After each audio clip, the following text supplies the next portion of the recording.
Hello, my name's Chloe Rook, I'm 24 and I'm a British conductor currently living in the Netherlands. In July 2020, I completed my Masters in Conducting at the Royal Academy of Music, and I'm now undertaking further training on the Dutch National Master in Orchestral Conducting, studying there and also working with a number of Dutch orchestras as an assistant conductor. Right now, I'm actually back in the UK for a number of upcoming projects, including the Donatella Flick LSO conducting competition and also a project with my Street Orchestra Live. It's so exciting to be back in my home country making music again after such a long year apart. The Royal Academy of Music is one of the top music conservatoires in the world and boasts a host of esteemed alumni and world-class teachers, as well as a challenging and supporting learning environment. I studied conducting at the Academy with Sian Edwards, who has developed a reputation as one of the top pedagogues in conducting internationally. She brings a wealth of experience and knowledge, beginning with her conducting training with the famous Russian pedagogue Ilya Musin. I found this particular conducting technique and concept fascinating, and so I was drawn to the Academy as a place to study and to learn this framework for conducting. It's all about picking up the sound and interacting with density and colour as a way to develop gesture. It was a fantastic 2 years of study going into detail about the gesture and seeing how micro moments made a huge impact in the overall effect. I feel so much more confident in my ability to communicate with an orchestra in a coherent and effective way, and found my musical understanding also grew enormously too whilst I was at the Academy.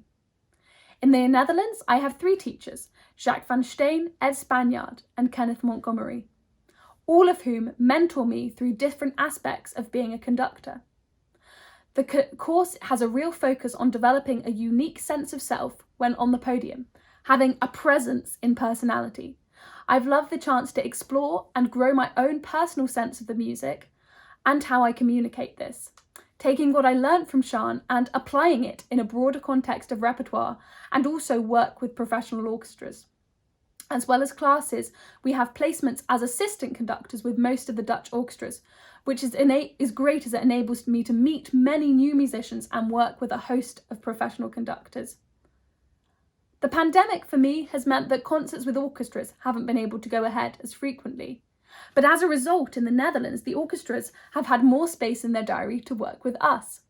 We've had a number of masterclasses with different orchestras in the Netherlands, led by our teachers, and this has been an amazing opportunity to go deeper into the repertoire I'm working on, as well as simply gaining experience on the podium. Conducting is a bit of a strange profession, as to train you really need to be in front of an orchestra in order to learn for yourself what does and doesn't work. I'm so grateful that this course allows me to develop this understanding, as well as to build my network and professional portfolio of work. Life in the Netherlands has some similarities with the UK.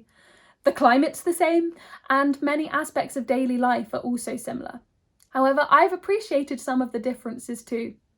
Cycling, for example, is a huge part of Dutch culture, and I've loved the chance to be out on my bike on a daily basis, exploring the wonderful city I live, The Hague, and spending time in nature. As a conductor, it's so vital I'm connecting with the world around me on a regular basis, both the natural world, but also in social contexts. Music speaks of our world, and I know how important it is to stay grounded, connected, and inspired by what goes on around me. My work with Street Orchestra Live resonates particularly strong with me and is an ideal that's close to my heart. Though classical music so often resides in the 4 walls of the concert hall, I believe the power is such that it necessarily must transcend beyond the walls. When we hear a piece of music, whichever style or ensemble we hear something, and we feel something. Music is emotional, it's spiritual, and it's bound tightly to the human experience.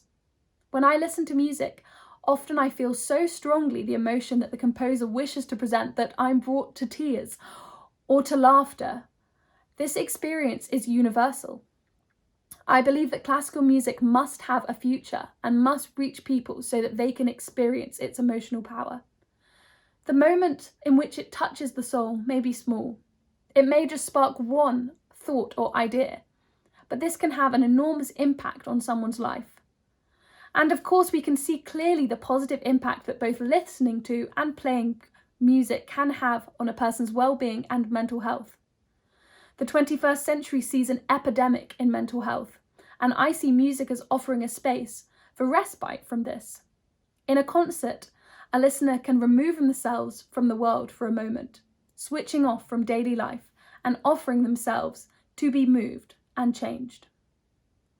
It's the heart of the human experience, and I think that music allows us to live more fully, inspiring us to walk on new paths.